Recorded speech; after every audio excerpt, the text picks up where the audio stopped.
Hi friends, எல்லோரும் எப்படி இருக்கீங்க? இது சண்டே விலாக் தான். இது எங்கே போயிட்டுருக்கோன்னா, எங்கள் வீட்டிலேருந்து நாங்கள் இருக்கிற இடத்துலேருந்து படப்பைன்னு ஒரு ஏரியா இருக்குது, அங்கே தான் போகிறோம். மேக்ஸிமம் பார்த்திங்கன்னா நாங்கள் இருக்கிற ஏரியா கொஞ்சம் கிராமம் மாதிரி தான் இருக்கும். இந்த ரோடு பார்த்தாலே தெரியும், ரொம்ப சின்ன ரோடு தான். ஃபுல்லாக சைட்லலாம் மரம் காடு மாதிரி இருக்கும் சைடு ஃபுல்லாக. ஸோ அங்கே போயிட்டு படப்பை போயிட்டு நான்வெஜ் வாங்கிட்டு வரலான் இருக்கோம். பட்டு இப்போ எல்லாருக்கும் ஹாய் சொல்லுவாங்க, நீங்களும் கமெண்ட்ஸில் ஹாய் சொல்லிவிடுங்க. நான்வெஜ் நாங்கள் சர்ச்சுக்கு போயிட்டு லேட்டாக தான் வந்தோம். இந்த நாங்கள் போகிற டைமே பார்த்திங்கன்னா 12 o'clock 12:30க்கு மேலே தான் இருக்கும். சரி பரவாயில்ல, லேட்டாக சமைச்சிக்கலாம் அப்படின்னு சொல்லிட்டு படப்பை மார்க்கெட்டுக்கு வந்தோம். இங்கே வந்துட்டு நான்வெஜ் மட்டும் இல்லாமல் வெஜிடபிள்ஸ் ஃப்ரூட்ஸ் எல்லாமே வாங்கலான் இருந்தோம். அங்கே சந்தை இருக்குது, அதனால் அங்கேயே வாங்கிக்கலான்னு பிளான் பண்ணிட்டோம். ஃபஸ்ட்டு நான்வெஜ்ஜில் வந்து ஃபிஷ்ஷு வாங்கலான்னு சூஸ் பண்ணிட்டோம்.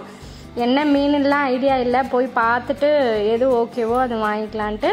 அதே மாதிரி டிஃப்ரெண்ட்டாக இன்றைக்கி ஒன்று மீன் வச்சு செய்யலாம் அப்படின்னு ஒரு பிளான் வச்சுருந்தேன். ஸோ மீன் என்ன மீன் வாங்கினோன்னா நெய் மீன்னு சொன்னாங்க. நெய் மீனும் இன்னொன்று வந்து கிளிச்ச மீன்னு சொன்னாங்க, அதுவும் வாங்கினேன். அப்புறம் வந்து முட்டை ஒரு 10 முட்டை இல்லைன்னா 20 முட்டை வாங்கலான்னு பார்த்தா 30 முட்டையை வாங்கிட்டோம்.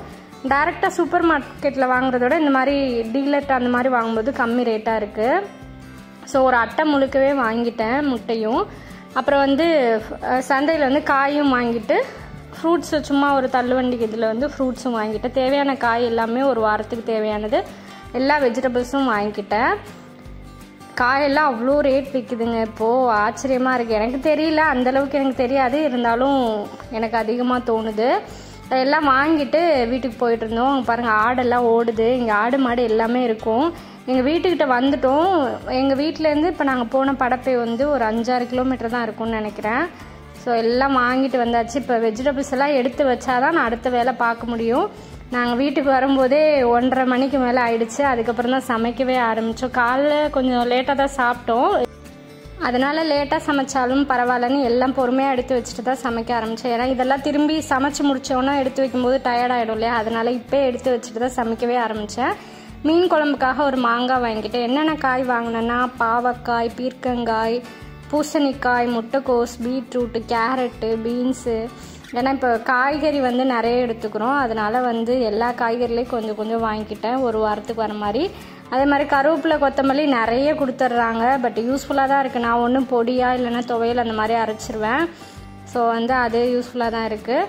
ஸோ எல்லாம் எடுத்து வச்சுட்டேன். கவரில் போட்டு, சிப்லாக் கவரில் போட்டு ஃப்ரிட்ஜில் எடுத்து வச்சுட்டேன். என் ஹஸ்பண்ட் கொஞ்சம் ஹெல்ப் பண்ண சொன்னேன், ஏன்னா ஆல்ரெடி லேட் ஆகிடுச்சா, கொஞ்சம் ஹெல்ப் பண்ண சொன்னால் அவங்களும் பண்ணி கொடுத்தாங்க.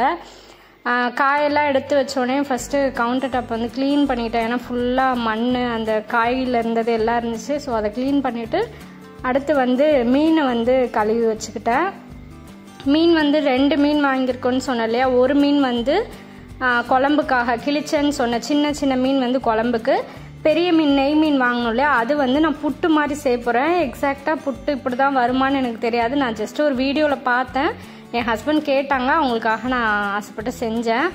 நெய் மீன் ஃபஸ்ட்டு என்ன பண்ணேன்னா கொஞ்சம் உப்பும் மஞ்சத்தூளும் போட்டு கிளறி வச்சுட்டு ஒரு 2 மினிட்ஸ் தான் வச்சேன். அதுக்கப்புறம் வந்து தண்ணி ஒரு பாத்திரத்தில் வச்சுட்டு ஸ்டீம் பண்ணி எடுத்துடலான் இருக்கேன்.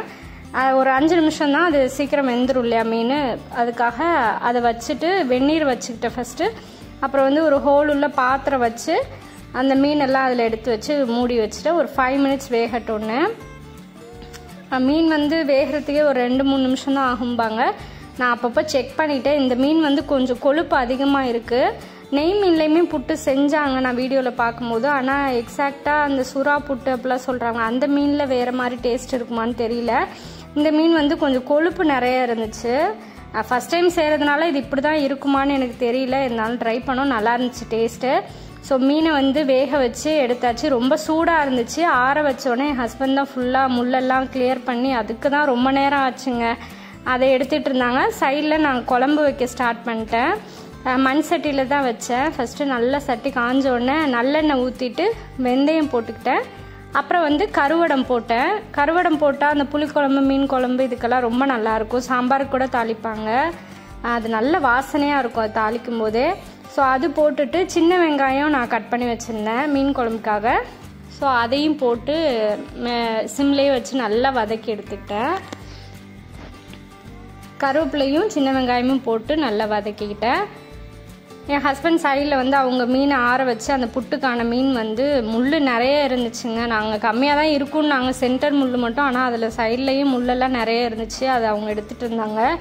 அப்படியே நான் வெங்காயம் வதங்குற டைமில் குழம்ப கூட்டி வச்சிடலாம் அப்படின்றதுக்காக எங்கள் ஊர் சைடில், ஐ மீன் தஞ்சாவூர் சைடில் மேக்ஸிமம் இப்படி தான் செய்வாங்க. ஃபஸ்ட்டு உப்பு மஞ்சத்தூள் போட்டுக்கிட்டேன், தனி மிளகாத்தூள் குழம்புத்தூள் காரத்துக்கு ஏற்ற மாதிரி அது போட்டுக்கிட்டேன்.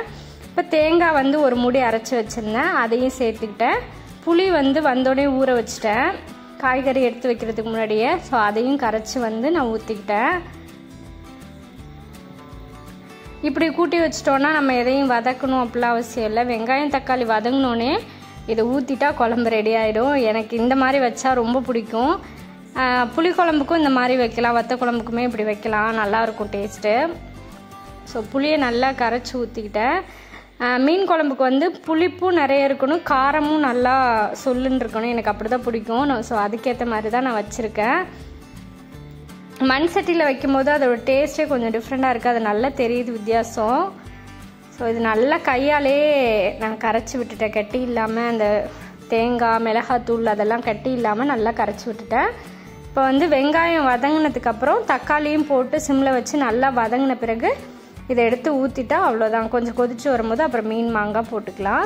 இப்போ தக்காளியும் போட்டுக்கிட்டேன். ஆல்ரெடி கொஞ்சம் உப்பு போட்டுட்டேன் நான் வெங்காயம் வதங்கும் போதே. ஸோ அதிலே நல்லா வதங்கிடும். மூடி மட்டும் வச்சுக்கிட்டேன்.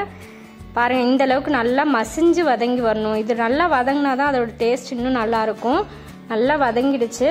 இப்போ கொஞ்சோண்டு அந்த பச்சை வாசனை போகிறதுக்காக மஞ்சத்தூள் போட்டுக்கிட்டேன். சைடில் சாதமும் வச்சுட்டேன், ஏன்னா புட்டு செய்கிறதுக்கு முன்னாடி அதை வச்சிட்டோன்னா அந்த வேலை முடிஞ்சிடும். நான் வந்து ஒன்று முடிஞ்ச அப்புறம் தான் இன்னொன்றுலாம் செய்ய மாட்டேன். அப்படியே சைட்லேயே கேப் கிடைக்கும் போதே ஒன்று ஒன்றா செஞ்சு முடிச்சிருவேன். அவ்வளோதான். குழம்பு கூட்டி வச்சேன் இல்லையா, அதை ஊற்றிக்கிட்டேன். நம்மளுக்கு தேவையான அளவு திக்னஸ்க்கு ஊற்றிக்கலாம். எனக்கு தேவையான அளவுக்கு நான் ஊற்றிக்கிட்டேன். மீன் குழம்புனா 2 நாள் வச்சுக்கலாம் இல்லையா, அந்த அளவுக்கு நான் வச்சுக்கிட்டேன். ஸோ குழம்பு நல்லா கொதிச்சிருந்துச்சு. அப்புறம் சைடில் வந்து புட்டு ரெடி பண்ண ஸ்டார்ட் பண்ணிட்டேன். ஒரு கடாய் வச்சு நல்லா சூடானோன்னா தேங்காய் எண்ணெய் ஊற்றிக்கிட்டேன். புட்டு வந்து கேரளா சைடில் தான் நல்லா ஃபேமஸ்ன்னு சொல்லுவாங்க. ஸோ தேங்காய் எண்ணெயை ஊற்றி பண்ணலாம், அதுவும் ஃபஸ்ட் டைம் தான் செய்கிறேன். ஸோ அதை ஊற்றிட்டு நல்லா காஞ்சோன்னே கடுகு போட்டுக்கிட்டேன். நல்லா பொரிஞ்சோன்னே கருவேப்பிலையும் போட்டுக்கிட்டேன். வெங்காயம் வந்து சின்ன சின்னதாக கட் பண்ணி வச்சுருந்தேன். பூண்டு வந்து நல்லா தோலோடையே நல்லா இடித்து வச்சுருந்தேன். அதை நல்லா கலர் மாறி வர அளவுக்கு வதக்கிட்டு வெங்காயமும் பச்சை மிளகாவும் போட்டுக்கிட்டேன். காரத்துக்கு வந்து பச்சை மிளகாய் தான், மிளகாத்தூள் போல். மிளகாத்தூள் போட்டால் அப்படியே கலரே மாறிடும். அந்த வீடியோவில் பச்சை மிளகாய் தான் போட்டாங்க, அதனால் அதே போட்டுக்கிட்டேன். இப்போ அது வதங்கி வர அளவுக்கு நல்லா உப்பு போட்டுக்கிட்டேன் கரெக்டாக. ஏன்னா மீனில் ஆல்ரெடி உப்பு போட்டிருக்கோம். ஸோ இதுக்கு மட்டும் வெங்காயத்துக்கான உப்பு மட்டும் போட்டாலே போதும். வேணுமா பத்தலைன்னா கடைசியாக பார்த்துட்டு கூட லைட்டாக சேர்த்துக்கலாம். இப்போ வெங்காயம் நல்லா வதங்கி வந்துடுச்சு. மீன் குழம்புக்கு மாங்காய் அரைஞ்சி வச்சுட்டேன். இது மீன் குழம்புக்கான மீனும் அலசி மஞ்சத்தூள் போட்டு வச்சுருந்தேன். ஸோ இது வெங்காயம் நல்லா வதங்கி வந்துடுச்சு. இப்படி தான் இந்த மீனை வந்து சதை தனியாக முள் தனியாக எடுத்து வச்சுருந்தோம். அப்படியுமே முள் நிறைய இருந்துச்சு. ரொம்ப கஷ்டப்பட்டு என் ஹஸ்பண்ட் க்ளீன் பண்ணி கொடுத்தாங்க. ரொம்ப கஷ்டம்தான். கரெக்டான மீன் பார்த்து வாங்கணுமா இல்லை இந்த மீனில் இப்படி தான் இருக்குமான்னு தெரில. இருந்தாலும் ட்ரை பண்ணோம். பட் டேஸ்ட்டு சூப்பராக இருந்துச்சு. அப்படியே நல்லா கலரி விட்டுக்கிட்டேன். கொஞ்சம் அப்படின்னா சொதன்னு இருந்த மாதிரி இருந்துச்சு. ஏன்னா கொழுப்பு நிறைய அந்த மீனில், ஈரப்பதமாக நிறைய தெரிஞ்சிச்சு. நான் ரொம்ப நேரம் வேக விட்டேன்னா என்னன்னு தெரியல. ஆனால் 5 நிமிஷம் தான் வச்சேன். ஆனால் அப்படியுமே எனக்கு அப்படி தோணுச்சு. ஆனால் ஒரு 5 மினிட்ஸ்க்கு மேலே குக் பண்ணியிருப்பேன்.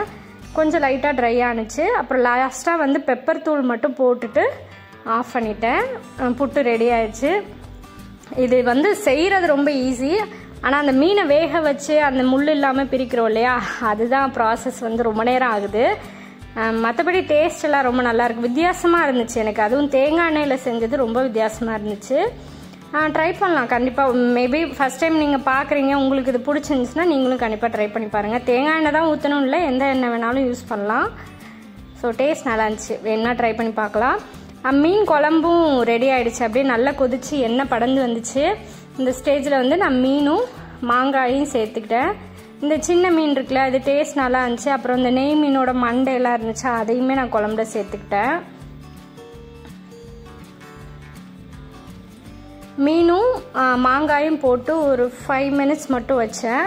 அப்புறம் மேலே நல்லா எண்ணெய் படந்து வந்துச்சு. மாங்காய் கொஞ்சம் முத்தின மாங்காய் வந்து கொஞ்சம் வேகிறதுக்கு லேட் ஆனிச்சு. உப்பும் முன்னாடியே பார்த்து நான் அதிலே போட்டதுனால கரெக்டாக இருந்துச்சு. எல்லாமே போட்டு கொதிக்க வச்சிட்டேன். ஒரு சைடில் வந்து புட்டும் சூப்பராக ரெடி ஆகிடுச்சு. இப்போ பாருங்கள், நல்லா உதிரி உதிரியாக வந்திருக்கு பாருங்கள். டேஸ்ட்டு நிஜமாகவே சூப்பராக இருந்துச்சுங்க. மீன் குழம்போடு சேர்த்து சாப்பிடும்போது நீங்களும் வேணுமா ட்ரை பண்ணி பாருங்கள். புட்டு ரெடி ஆகிடுச்சு. அப்படியே குழம்பும் பாருங்கள் நல்லா கொதிச்சு வந்துருச்சு. மண் சட்டியில் வச்சு சாப்பிடும்போது அதோட டேஸ்ட்டே தனி தான் போல். நிஜமாகவே அவ்வளோ நல்லா இருந்துச்சு. ஸோ அவ்வளோதான், சூப்பராக மீன் குழம்பும் மீன் புட்டும் ரெடி பண்ணி சாப்பிட்டாச்சு. மீன் புட்டு வந்து நான் ஃபஸ்ட் டைம் தான் செய்கிறேன். என் ஹஸ்பண்ட் ஆசைப்பட்டு கேட்டாங்க, அதுக்காக ட்ரை பண்ணலான்னு பண்ணேன். நிஜமாகவே ரொம்ப நல்லா இருந்துச்சு. அவ்வளோதான், சூப்பராக லஞ்ச் வந்து நாங்கள் சாப்பிடும்போது 3:30-4 மணி ஆகிடுச்சுங்க. சரி பரவாயில்லன்னு சாப்பிட்டுக்கிட்டோம். ஏன்னா புதுசாக செஞ்சுருக்கலையே, அதை சாப்பிடணும்ல, அதனால். ஸோ நீங்களும் இது மாதிரி வேணுமா ட்ரை பண்ணி பாருங்கள். இந்த வீடியோ பிடிச்சிருந்துச்சுன்னா லைக் பண்ணுங்கள், ஷேர் பண்ணுங்கள், மறக்காமல் சப்ஸ்கிரைப் பண்ணிவிட்டு பாருங்கள். நிறைய பேர் சப்ஸ்கிரைப் பண்ணாமல் பார்க்குறீங்க. ப்ளீஸ் சப்போர்ட் பண்ணுங்கள், சப்ஸ்கிரைப் பண்ணிவிட்டு பாருங்கள். இதே போல் நெக்ஸ்ட் ஒரு இன்ட்ரெஸ்டிங்கான வீடியோவில் பார்க்கலாம். தேங்க்யூ ஃபார் வாட்சிங்.